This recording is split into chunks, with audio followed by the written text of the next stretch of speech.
So you talked about your three tours in the late 60s. How about the 70s? What did the 70s look like? Well, the 70s, you know, we were with Ralph Carmichael now, and he had a record company called Light Records and a publishing called Lexicon. So everything we did, Ralph took it. I started the New Hope Singers in 68, so we had a record, a songbook. Started the Jeremiah People in 1970, record and songbook. And Continentals had new records and songbooks every year.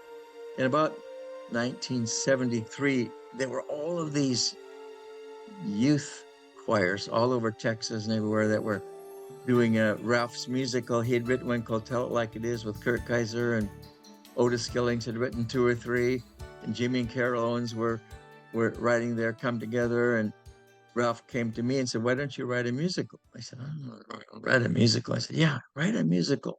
He said, "I said, any subject okay?" And he said, "Sure, just do it." So I had just read this book by Hal Lindsey called The Late Great Planet Earth, you know. So I thought, oh, I'll do a musical on the end times. So I called it It's Getting Late. And we called it a rock oratorio. We had this really hip arranger, Lex de Azevedo, do the band parts. Well, it came out very rocky. Yeah. And the American church thought it was a little bit too much. In fact, going way, way back, I remember when we first did a little choreography with New Hope. I got bad letters about that Mm. until some of the churches nearby started hiring choreographers. In the very beginning, I got bad letters about using drums in the church. So we were doing stuff that nobody was doing, and it reminds me of a funny story. I got to tell you this story. In 1965, I took the group into Wheaton, which was, Wheaton is like the Vatican of the Christian world at that time. Wheaton Bible Church, right? We were at it, Hmm. Continental 65. Hmm. And we were not in the main auditorium, but a very big side room. And we put the lights up. My kid had made some lighting out of these long black cans, and we didn't have professional lights, but we had the lights, we had the sound, and we were rehearsing and getting ready for the concert. And the pastor came in, and he stood there and he looked at the room, he looked at everything, and he said to me, what were those? I said, "Well, that's the lighting." He said, "Take those down. This is not Hollywood. There's no lighting here." Boom. So we took them down.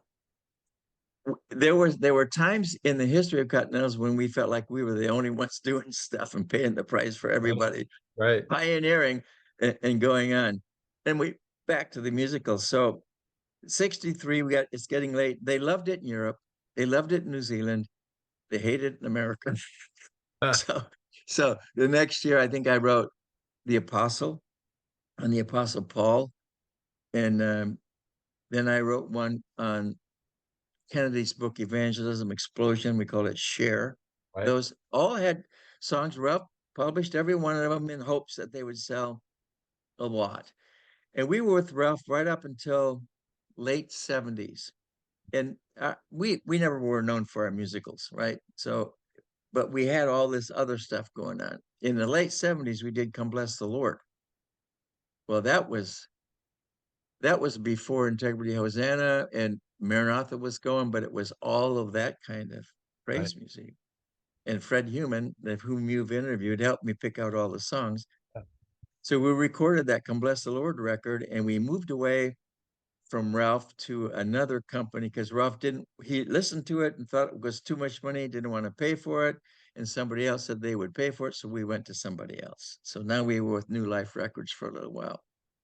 But believe it or not, God bless that record. And it sold 90,000 the first summer.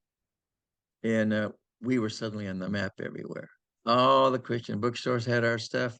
The churches were calling us, and it was just great. Now in 1980, we moved over to Sparrow Records, Billy Ray Hearn, and we did a couple of records. That Sky Shall Unfold was the first one, and then a couple years into that relationship, I decided that I wanted to write a musical on Joseph.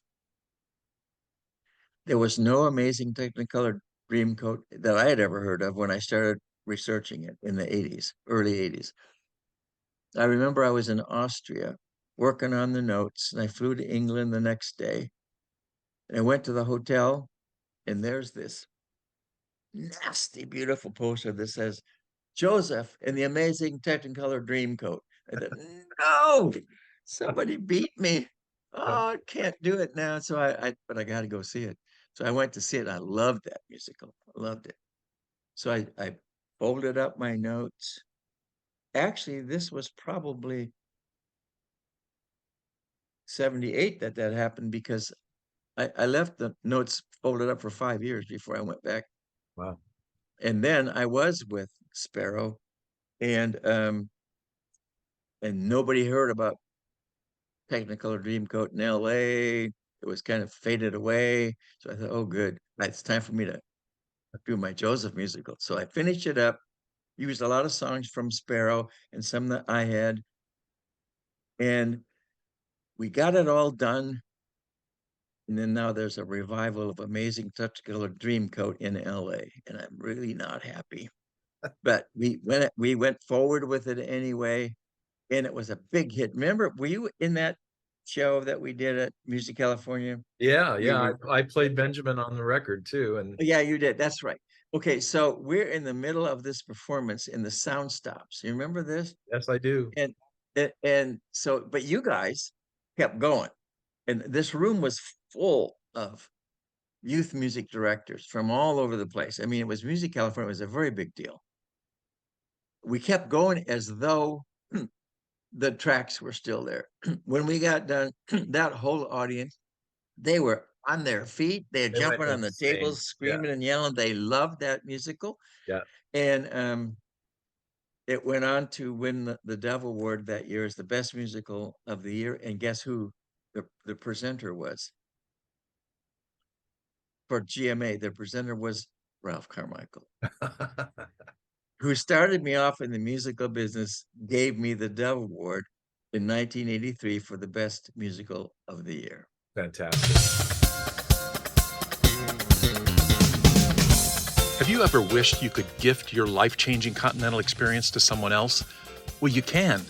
Your monthly giving can make a huge impact for our teams all over the world. Did you know that this year, we'll have more than 20 Continental groups on the road, communicating in 7 different languages? The Continental story goes on, so keep writing your part of it by being on our support team. And our groups will say, thank you, in 7 different languages.